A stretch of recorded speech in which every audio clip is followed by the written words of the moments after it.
finish. So I have finished my undergraduate from Indian Institute of Science. So I did the Bachelor of Science Research program, and I majored in biology in Indian Institute of Science. Although I personally feel saying that I majored in biology is actually not doing my degree a justice, because I have taken like a lot of CS courses. So in IISc, the program is flexible enough for us to take a good number of courses from other departments too. I just decided to take all my non-major credits from computer science, all the like ECS departments. So these are heavy components of signal processing. Just one question: how the program at IISc different than IT's? Okay, so in my case, so I decided to choose a major in biology. Okay. So the major decision I took about doing a major in biology was in my 4th semester, and I did not have to choose any major till my first 3 semesters. So when you get into if you get into like undergrad and at IISc as a student first year, there is no major. No, you just get into the program. So it's like much more common, like much more like the US programs where you just go to a university. You take some common courses. So we have to take like 3 semesters of like maths, physics, chemistry, biology, engineering. And then we decide one of the 6 science subjects as our majors. And we can have a minor too, but that also has to be among the sciences. I think that is changing a little bit. Like they introduce bioengineering as a major, and they probably are going to introduce CS. So they don't have many engineering programs, just sciences. For the undergraduate. Masters, obviously, they have like plenty of engineering programs. Undergraduate, it's mostly science. Yes, but science students are also heavily encouraged to take engineering courses. Okay. Yeah, and you can take graduate level courses also, or no? All the engineering courses are essentially graduate level courses in IISc, I would say. Okay. So the courses that you, if any student takes, they have a core courses and electives, and people can choose whatever. Yes. Now that's the difference. In my program, I had just 3 or 4 core courses. Everything else is elective. So essentially, I could craft my whole undergraduate degree by myself, depending upon what fields interest me. So I have like 17 other classmates in a biology degree, right? My degree is vastly different from all of them, and I would say that is true for every one of them as well. So when you get your degree, how do you decide we should give you a bachelor's in biology or bachelor's in physics or bachelor's in math? That I chose as a major. So I have to take some number of courses from those few departments only. Okay. So if you decide to do a bio major, then you have to choose more bio courses, I believe, right? Yes. Okay. There is a certain number that you need to take. What's the yes. There's also like these interdisciplinary courses, which sometimes is from a CS department maybe, but falls under biology courses. Okay. And is there I would personally say for the biology department, anything that has anything to do with biology will count as a biology course. No, what I'm saying, at the end of your undergraduate, do you have to do like a project or something? So yes, so we have 16 credits of final year project thing. Okay. And which at least I have seen IISc takes very seriously. So we have to do some significant amount of work. It has to be an academic research, an independent one, where ideal goal should be to publish something, but that's obviously not possible in all cases. So we have to write a thesis, and the thesis also has to be like significantly deep enough, I would say, to get a good grade. So if you want to pursue more engineering majors, I'm assuming you go to IITs. If you have more sciences, if you have to do more sciences, you would like to go to IITs. Is that? I personally would say so, not because of the course structure particularly, because like in current, so again, the course of IISc is flexible enough that you can take half of your courses from math and another half from CS. So you have a math CS degree. But the environment is much more friendly towards going for higher studies and doing a PhD or staying in academia compared to doing a job. Right. I know for my batch, at least 2 or 3 people went for the placement thing. And so I did not, and most of my friends did not even sit for the placements. And so if somebody wants to go for placement, probably it's the bad place. Okay. So your batchmates, did they choose to go to, how many of them are coming for higher studies then? All of them will eventually. A good number of them are staying for 1 year more to do their dual degree. Oh, but how big is your batch? 100. 110 all departments combined per batch. And what about the like IIT ranking that you need to get into IISc? What's the range? Okay, so here also I personally find ISC significantly better. So there are multiple modes of entry. So you can either go through KVPI, which I did, or JE mains, or JE advanced, or What is NEET. what is KVPA? So KVPI is just like JE and NEET. It's an exam that is primarily done by ISC only, I believe. Okay, They have a okay, separate organization.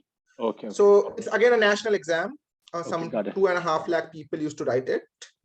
There is a written part. The interesting part was there's an interview component as well for the Okay. people who clears the written part. Yeah, at IC to get into IC. Not even just to qualify for the exam, to get your rank. Okay, okay, okay. So generally 10,000 students are selected for the program, used to selected for the program, and they will be given a scholarship if they choose to pursue a that KVPI. non-engineering major. Okay, okay, okay. And you give that exam when you are in like 12th grade, or you So are there are in? two options again. There is one in 11th, one is 12th. Okay. But okay, by the time I'm saying this, 2 days ago, Department of Science and Technology just got rid of the KVPI exam out of Okay, nowhere okay. though. So that's fine then. So it's all through IIT. I don't know what's going to be the new mode of entry, but if Okay. I just take the statistics from the last year, it's around like in all the exams, you have to have a all India rank less than 250 or something. It changes slightly year to year. So let's say as long as it's somewhere lower 200 to 250, you are safe and you'll be able to get into IISc. So it's highly desired than 250 rank. Yeah, that's what I'm saying. It's highly So I think the IISc's policies, it'll rather have seats empty than taking students who are not high rankers. It's like that. Interesting. And where is the campus? Is it in the main IC campus or somewhere else? It's the Bangalore campus. Yes, it's the central campus, not the new Chalakere campus that is happening. Not that one. Okay, okay, good, good. Okay, that's quite interesting. The reason I'm saying is, you know, one of the biggest reason for me to come to US to do PhD was my internship in second year at ISC, and I loved it. And I can imagine like people like you spending like 4 years there. It must be fantastic. So, and the teachers that teach Well, you. we had COVID, so it's not exactly 4 years. Yeah, yeah, yeah. But I'm saying, let's say the students who are coming, right? Yeah, I personally am feeling very fortunate that I could Yeah, spend yeah. that time. So, so you guys stay, or you guys have this separate hostel than masters or PhDs? So, okay, I'll tell you this. So in my first and second year undergraduates are situated in a separate hostel. Okay. Which makes sense because most of them are taking a similar courses till their third semester. Third year onwards, we are essentially mingled with the master student and PhD students. And since we are essentially taking the same courses only, all our core courses also the graduate courses only. We don't have any undergrad courses. So we essentially take courses with masters and PhD students and do the same assignments and go through the same process. So we live with them as well. It's not a big deal. A good chunk of my close friends that I made in last 2 years were actually those MSCS students. Okay. So it looks like if somebody wants to get into ISC bachelor's program, you got to get a good ranking first of all. That's I think that. But yes, do they have I'm taking statistics from last year. I don't know what's going to happen this year. But do they have a interview also for those people? The KVPI has an interview component. So No, if you want to go through the KVPI way, you have to give an interview. NEET and JE, no. No. So just get a good rank and you will get into the program. Okay. Yes, yes, yeah, essentially the same. But on the other hand, I guess getting a lower KVPI rank is significantly easier because since the interview component is there, if you're actually passionate about science and research, they'll actually, the professors are smart enough to judge that and give you a higher mark in interviews. But then you said that they have got rid of that KVPI thing now. Yeah, just 2 days ago, DST just decided to not have KVPI anymore. I don't know if that's a permanent or a temporary thing. So jury is still out on what's going to happen now. Okay, understood. And well, let me ask you this last question about this is, let's say a student gets a 200 rank in IIT, why he or she should go to ISC versus IIT Bombay? Like, I don't think IIT Bombay is particularly a place where you want to have, will get to have an environment like this where everybody around you is going to go for higher studies. Okay. So it's more towards. Suppose you are not sure about what you want to do as well, and you know that you are not going to do a job, you want to do a higher studies, but you don't know which major to choose. Here you don't have to choose. What about the placement? Is placement good enough? I would say yes. Considering but there is a caveat of it. So Mhm. since it's in Bangalore and it's very high in NIRF ranking and all this international ranking, so companies do come here. They often give very good compensations as well. So like the highest salary is some 45 or something LPA in India. So it's very good compared to Indian scenes. But most undergraduates don't even sit for it. So the cream of the batch, the top 10%, top 5% will never sit for the placement in undergraduate programs. But the masters and the PhDs do end up sitting for them. And they get some, like PhDs get 60, 70 LPA packages, masters get 40 LPA, 30 LPA packages. That's easily. And I'm only talking about the CS departments also. I'm not sure about the placements in other departments. Yeah. No, I understand. So I would say it's good, but since undergraduates don't even sit for it, there is no culture for it. Okay. So let's talk about then getting into Georgia Tech or any programs. Did you apply to like MITs and Stanfords also, or you just were focused on? So I applied to 4 PhD programs, all in computational biology or computer science, or some part of computer science in some specialized cases. Right. So I only got into Georgia Tech. The others were MIT, CMU, and UIUC. So let me ask you this question. Do you have any idea what was the reason that not getting into MIT? I and have, why? Actually. Okay, go ahead. So I have some pessimistic views about the whole system of PhD in general, at least for international students. A good chunk of the programs, the PhD programs that are funded by NSF, have a thing that 80% of the, also so here's the thing. Among all these programs, I believe Georgia Tech also had the highest number of seats for international students too. For the MIT and CMU, I know for a fact that those were NSF funded programs, and they had the thing that 80% of the students have to be Americans. So that's what that's what you're thinking, right? No, I think they even told us that that is the case. So international students can only be 1 or 2 at max for the whole program. Okay. And that's just for computational biology, you mean? Yes. So the programs I applied to can be different for other programs. So for example, the Georgia Tech program did not have any such cutoff that it has to be certain number of international, a certain number of American students. Okay. So again, so CMU and MIT, this was the case, which also this first of all restricts the intake of international students. Actually, let me finish one second. And also, I know for a fact some of the seniors I know from IITs and like IISc as well. They applied 2 years ago, they didn't get one. So they decided to go there and work as an RA for 1 or 2 years. And then they again applied to the same programs. And obviously, they were the ones who were supposed to be selected. I know the people who got selected in MIT at least. And I was in contact with them beforehand. And obviously, they had to be selected because they were working in MIT as an RA for 2 years. Obviously, they have a much better profile compared to me or anyone who's applying from direct bachelor's. And again, the letter of recommendations were essentially the professors from MIT and Harvard. So makes sense that their profile was significantly stronger. For UIUC, one of my immediate seniors got it. So I'm going to guess that they're just not going to take 2 students from the similar institute from the exact same background. And again, my senior was 1 year senior, so slightly better profile. Okay. But you don't see anything, any when you say better profile, you mean by score or you may the guy has published? No. So, okay, I don't think there is any difference like that.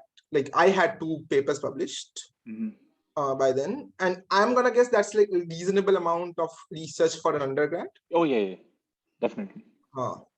So similar situation was quite similar for others. At least for my seniors and the 2-3 year seniors, they had probably 4 or 5 papers or so. So that's something there. I don't think GRE and TOEFL scores were something differentiating because everybody had 320 plus. Okay. Easily, and 110 plus easily. Okay. The letter of recommendations and the amount of research done in that particular area where they're applying for the graduate school can be a thing. I did explore multiple avenues in my 4 years of ISC. So obviously I had like around 4 or 5 months of experience in the area I was going to apply for a PhD, where my seniors or 2 year seniors probably had like 2-3 years of experience in that area. Right. Okay, understood. Okay, that's quite interesting that what you mentioned that MITs, they said they prefer. I said that. And I'll give you exact one example. So I was in contact with one of my seniors. She's from IIT Delhi actually. So she applied to MIT and Harvard, all those universities 2 years ago in 2020. She didn't get into. She decided to work as an RA in Dana-Farber. That's of the broad institutes of MIT and Harvard. So I asked her what I should improve in my profile because MIT was the first rejection I got, and that's very early. Right, She right. said like essentially I wrote 90% the same SOP with 2 out of 3 the same exact same recommenders, and I got in this year almost every program I applied to. So I guess there's nothing that you can do particularly any Right. better this year. I would just suggest apply for an RH, work Okay, for okay. 1 or 2 years, and then reapply, When you say which is RShip, exactly what she did, and she is now in Harvard. She is joining Harvard this year. no, you mean, what do you mean by apply, do an RShip? What do you mean by that? So okay, so RShip thing is this. So the professors you applied to, some of them might have liked your profile. Mhm. They didn't like it enough to recommend it for a PhD. But Mhm. if they have an open position, you can apply to work there as a research assistant, which is an RA. So You get around you are working there, not, you are not admitted as a PhD student? no. So we're working there as like independent researcher. So it's also a Oh, okay, job okay. per se. I understand. You get around some 60-70% of the PhD salary, and you work for 1 or 2 years depending upon the contract. And once that's done, then you reapply. So that's the general standard protocol. But you're not coming as a student then? No, not at all. It's just like I'm working after my bachelor's for 2 years or 1 year. Yeah, but what visa she had then? Just surprising. J1. Oh, she came as a J1 then. Okay, okay. Oh, Yeah, it's like the interesting. postdoc visa and like Yeah, undergraduate yeah, yeah, research yeah. visa. Right, okay, okay. So she came as a J1, worked as, yeah, okay. I mean, that makes sense. I mean, that, that they say, right, when, what's the saying, right? When you're out of sight, you're out of mind. So once you're there, you can make a better impression. You know what I mean? I think that's Yes, what. and again, like you are going to apply to the same lab where you worked as an RA, if that is the lab you initially were interested in anyway. Mhm. So now Okay. that they know that you work there, they already invested in you. You know the protocol of the labs and how everything works. So Mhm. why would they even invest that much energy on somebody new? They'll just take you in and like expect you to finish your PhD in next few years quite easily. Right, right. Okay, that makes sense. And what about Georgia Tech? What do you think that it worked out? It is just, your profile was good, as you said. You didn't had Okay, that here's the thing restriction. again. So as I say, I think letter of recommendations matter a lot. Mhm. One of my literary recommendations, the professor I worked for my final year thesis was a PhD from Georgia Tech. Okay, okay. So I do think that his literary recommendation had some Value. good amount of weightage. Okay, yeah, yeah. No, no, absolutely. I'm pretty sure somebody had might spoken to him or her too. Yes, him, Yeah. and that can be the case. And even in my experience, all the people who got into some programs, the PhD programs at least, they had some contact either via the professor or they initially contacted the prof for some other reason, worked with them for a while, and then they are deciding to go there as a PhD. So I'll tell you one example. Like one of my classmates is like an IMO medalist. He has represented India in IMO and like got like very good ranks in different international competitions. And he did not get into a single computer science PhD program this year when he applied to. Although he got into a program in Canada where he actually worked with one of the top people in his area, which is quantum computing. And he got a fully funded master's and a PhD there. But not in none of the other programs accepted him, which is like so insane. He has like Yeah. as good an Indian profile you can. Yeah, yeah. You said it's IMO, right? There are only few. So, what you can see. Yeah, he's a silver medalist in IMO. He was like world rank 2 in ICPC quantum computing, I think. There is something wrong with his CV or something wrong, because I have seen his CV. So there, I can only say there were like too many things, but if that's a crime, I can't help it. Yeah, yeah. So his like achievements in past few years like more than one page long, which Yeah, makes sense. oh yeah. No, no. But what I'm saying is, did he ruined his GRE score or something? No, That's what. everything No, was no. perfect. Strange. So Maybe one the of my professor. batch toppers didn't get into any single US program, and some director of Max Planck Institute just was so interested in hiring him as PhD that he himself came to pick him up from airport. Okay, so I mean, as I'm I gonna said, guess a lot of this thing is depending upon how good a contact you have. oh yeah, yeah. Oh, that's like 100%. I mean, one thing you will realize even when you come to US and start working here, networking is the key to success. So and I think the lady, the girl you're talking about that doing a PhD, going to do PhD at Harvard, I think she did the right thing. As I said, out of sight, out of mind. A lot of students don't realize that. that you massage good, it works sometimes. I'm not saying that your profile has to be bad, but you have to understand, like, there are so many students. Even Just her if I profile just was talk. as good as it can get. She was like the gold medalist in her IIT Delhi department. Mhm. Yeah, no, but she did the right thing, had patience, and then she was able to figure it out. So that's awesome, actually. Cool, cool. So what are your plans? Or I'm gonna wrap it up quickly. But any Sure. questions for me, if you have, I can able to answer you. Oh yes. Yeah, How is because the job market after PhD in US? uh, job market is good. I would say I think you have made a right decision coming to a good school. That's the one of the thing that any student should do. Right, go to the right school. When I say right school, like top schools, right? So you have made the first decision, which is absolutely good. Um, uh, but I would say from here, uh, you know, sky's the limit.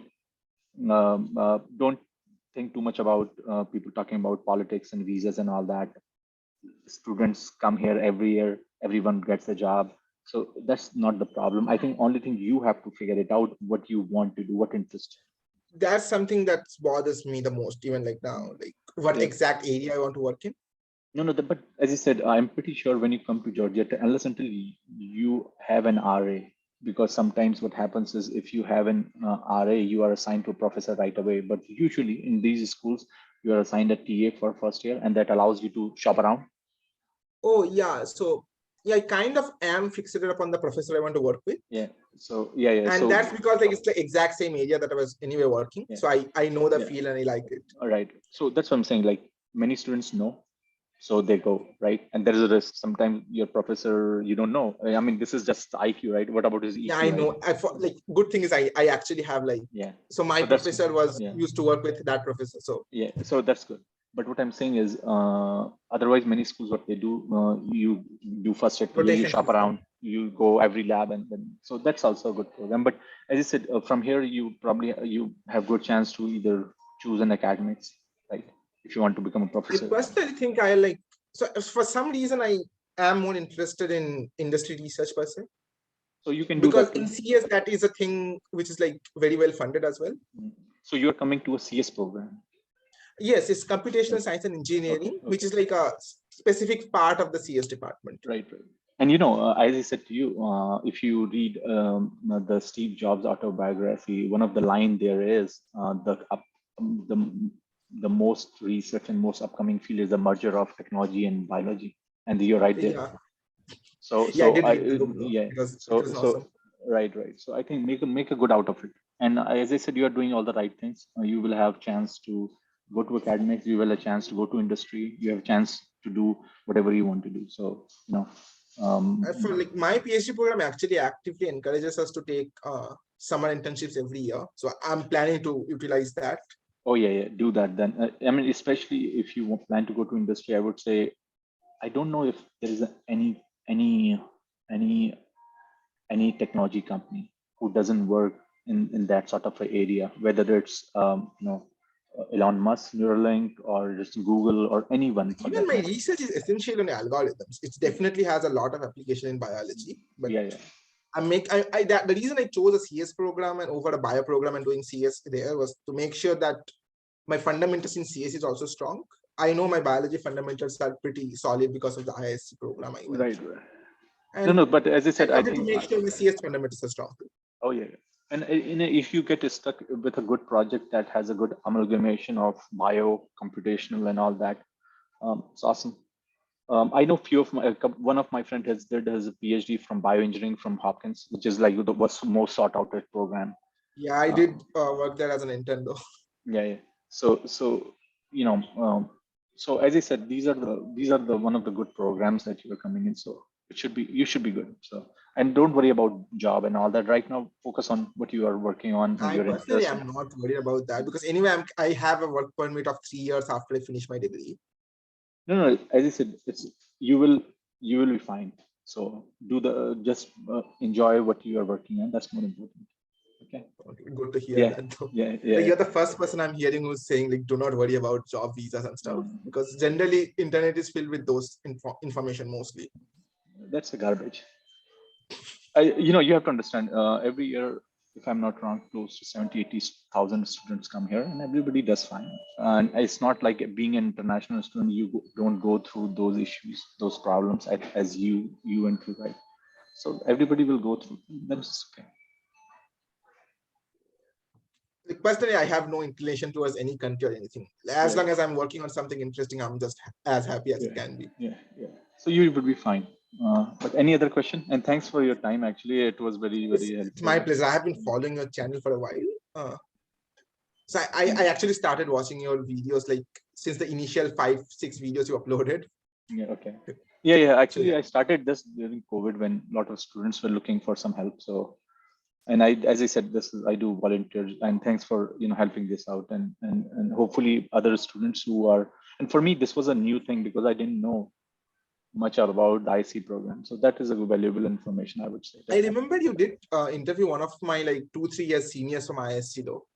Oh yeah, I did. I have done interviews, but in more detail depth that you have spoken, I think that is helpful. Also, So she was a materials major, so it's like her degree was quite similar to the IIT degrees. I have spoken a lot of students from ISC. I mean, I have friends from ISC, to be honest with you, who are professors now in India and things like that. I had when I was doing my postdoc at Hopkins, we have two friends.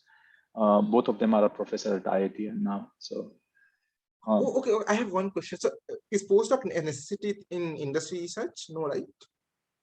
only if you want to go to academics, that's a quote No. unquote a requirement. No. Yeah, I am done with academia. I'm just PhD is my last academia. Yeah. This is a long journey for you when you come to a PhD, but you finish your PhD and just get into R&D of any company and things like that. You should be good. Okay. Thank you so Yeah. much. Thanks for the time, man. And when you My pleasure. come by here, just send an email. If I happen to be in Atlanta, I will see if Sure, we sure, can. sure. Yeah. Okay. See you soon. Bye.